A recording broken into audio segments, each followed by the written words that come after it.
Welcome in, Braves Today, bravestoday.com. He's Lindsay Crosby. I'm Ben Taylor. Of course, it's brought to you by Plains Coffee. Go to plainscoffee.com. Promo code Braves. Get your 10% off and the coffee shipped directly to your door. Lindsay, my frustration with this Braves team is what date shows up to play. I would say hardball, but I don't know. Maybe I should say that. It honestly, I've called it, and to you, I've called it the schizophrenic hitting team because it's amazing how they will look terrible one night, and then the next night they'll hang up 8 runs, and then they'll get one hit the following night after that, and it's the same dang lineup.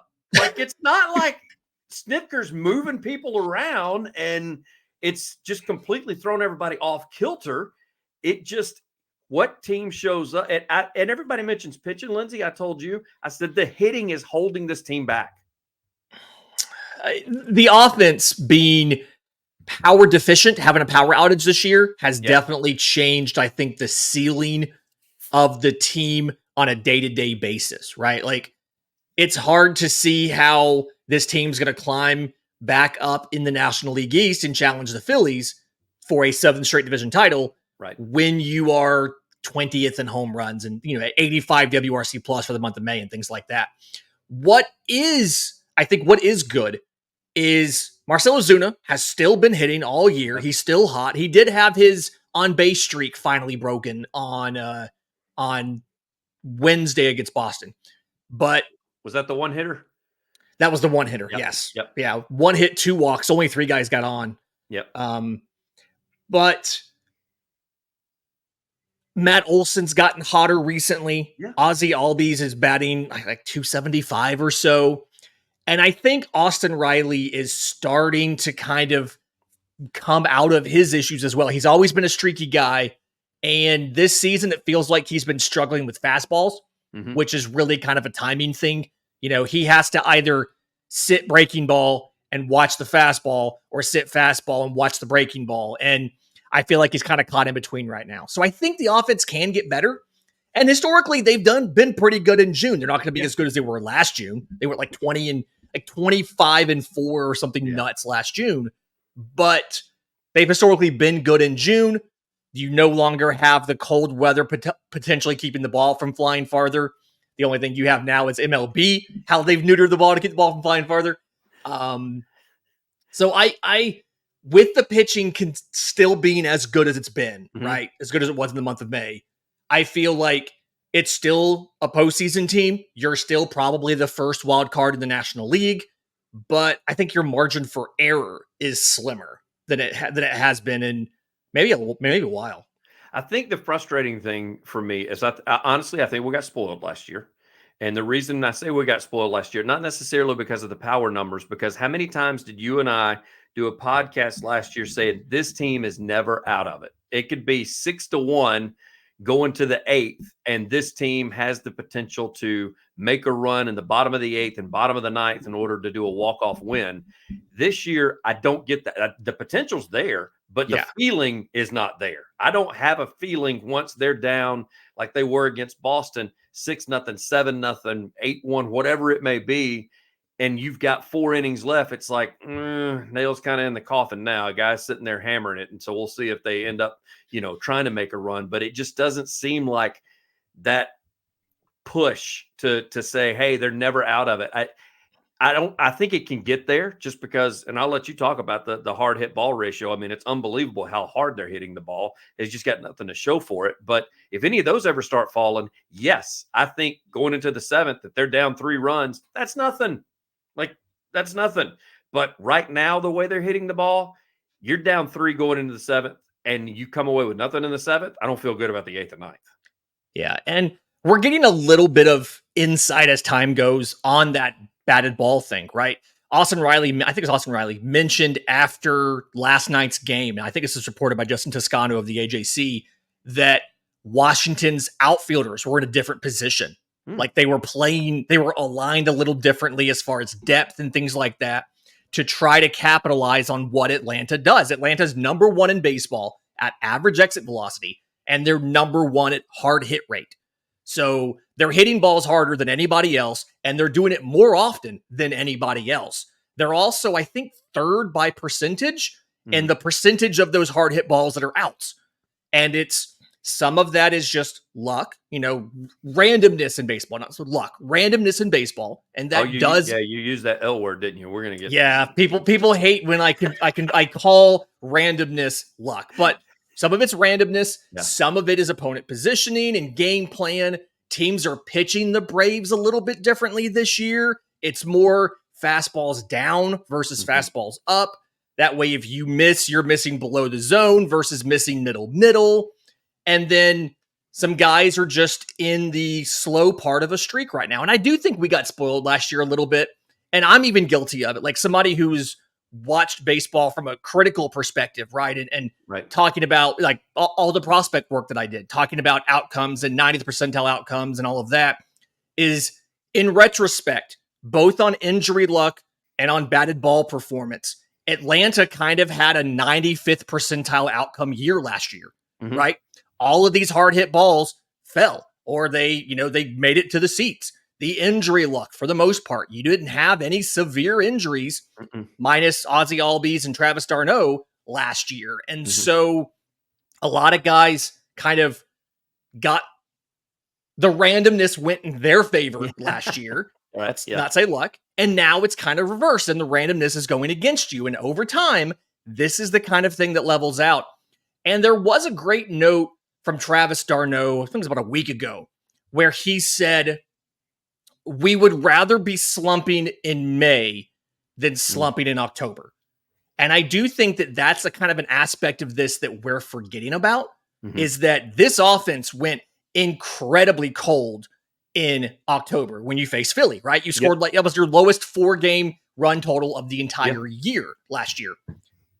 That is what's going on right now. Mhm. And I would trade this right now so that it didn't happen in October. And 2021, similar thing. You were a little bit slower early in Mhm. the year. You dealt with injuries too. You lost Ronald Acuna and stuff like that, but you were slower earlier in the year. You made all those trades around the deadline. Everybody got hot down the stretch, and you rode that all the way to a World Series. So Mhm. let's keep some perspective here. There's still you've played 60 games right now. There's still 102 games in the regular season to go. We've got time for the randomness to at least swing back to normal, if Mhm. not in your favor. Well, and the one thing, one of the examples I pointed out late in the game, and it was all for nothing because the game was kind of in hand. All we had to do is depend on the bullpen to close the game out as far as the first game of the series against Washington. And that was Michael Harris, the second, who's up at the plate. And he hits a ball that probably goes 425 feet down the line, and it's just foul. And then the very next pitch, he dribbles to the second baseman. That's that randomness, that luck. That's that 1.5 feet down the line that would have made a difference in maybe his confidence and hitting the ball 400 plus to Mhm. hitting the ball that barely went 75 feet and may not have gone 80 if even if the second baseman doesn't put a glove on it because it's just a dribbler. So Oh, I would like to see more of the, and I get it. It's randomness, it's luck, but still it's time for them to get a break because you've got the Acuna injuries out for the year. You've got the Strider injury. The bad breaks have made themselves apparent here at the first part of the season. It's finally time for the baseball gods, if you will, to start having some things go the Braves' way. and speaking of Michael Harris, he is number one on the team in the percentage of hard hit balls that have been out. So, like, it's certain guys are getting hurt more than other guys. Acuna was up there pretty high. Harris was up there pretty high. Riley was up there pretty Mm-hmm. high. And then guys like Ozuna weren't that high up there. And Right. he was having better luck on his batted balls. And obviously his results are, I'm not saying that's the only reason, but Right. you can kind of see how things like this all end up with subpar offensive numbers. At the end of the day, I don't think Atlanta is going to finish the year 20 or 25th in home runs, Right. right? You've got 100 games for them to do better. Do I think they're going to lead the league in home runs? Probably not. Are they going to hit 307 again? Probably not. But I do think they're going to be better than they are showing right now because they've got time for this randomness to work itself back out. It's all brought to you by Plains Coffee. Go to plainscoffee.com. Get your 10% discount by using the promo code BRAVES. Get it delivered to your door. They went ahead I would say they pick the beans whenever you order it. That's not true. They do roast them when you order it, and then they deliver them directly to your door. You can also get tea. You can get flavored coffees as well. It's all at plainscoffee.com. Promo code BRAVES for your discount. Let's talk pitching a little bit, since we are talking about hitting, and that's the two things that just basically determine the wins and losses within the Braves program, because the defense seems to be there. Arcia has really pleasantly surprised me as far as his defensive numbers are concerned. He's been very impressive out there at short. But Riley pitching wise, too. Right, yes, Riley as well, yes. I had a tweet the other day. Kelnick has as well, and Hopeman, his wrist seems to be okay. Even though Duvall did get the nod, I still think he's good to go. You had a note the other day. What? I'm sorry. I had a tweet the other day, or a series of tweets, when the All-Star opening balloting came open, talking about who's going to win the Gold Glove in the National League this year. And Austin Riley is the leading defensive third baseman in the National League in outs above average, because so many of the great defensive third basemen this year are in the American League. And Nolan Arenado is having a rough year in every respect. And so, like, Austin Riley's defense legitimately is best in the National League at his position. Orlando Arcia is up there. Kelnick is if Eddie Rosario can be a Gold Glove nominee in left field for the Braves last year, Kelnick definitely should be one this year. I completely agree. As far as the rest of the weekend is concerned, my prediction, I completely can be jinxing this from him right now. I think Sale has a wonderful outing and bounces back from his mishap that he had the last time out. I think he makes some adjustments, and then Morton and Fried. So expectations of what we expect to see out of the Braves throughout the rest of the weekend in this Washington series? They've already won one. I'm going to say 2-1 for the rest of the series. I'm a little bit nervous about Saturday's matchup with Mackenzie Gore, just because he did so well against Atlanta last time. Now, his last outing, he got shelled. And I don't remember exactly who that was. I just remember he gave up a ton of runs. And I'm thinking, Atlanta couldn't do that to him, and they did that to him. Yeah. But overall, I do think 2-1. I don't know if that's going to be the game. It was the Mets. The Mets tagged him for 6 runs on 7 hits and 4 1/3. And I'm like, wait, the Braves struck out 10 times and only scored 1 earned run against you, and you gave up 6 to the Mets? But something where I feel like they're going to have a bounce back. I just still worry about that one. So I'm going to say 2-1 to finish the series 3-1 and with a win. If they do lose one of these games, it'll be their first loss in Nationals Park, I think, since like 2018. Some absurd stat like that. Well, I will say this. Fried's pissed off, and I like pissed off Fried. So Sale's pissed off. There's no chance I'm picking against Fried. So there's one win on the weekend. Sale is pissed off, like you just said, because of his last out. He stays mad, first off. So he's at himself, not at everybody else. He just is one of those people. He's very competitive.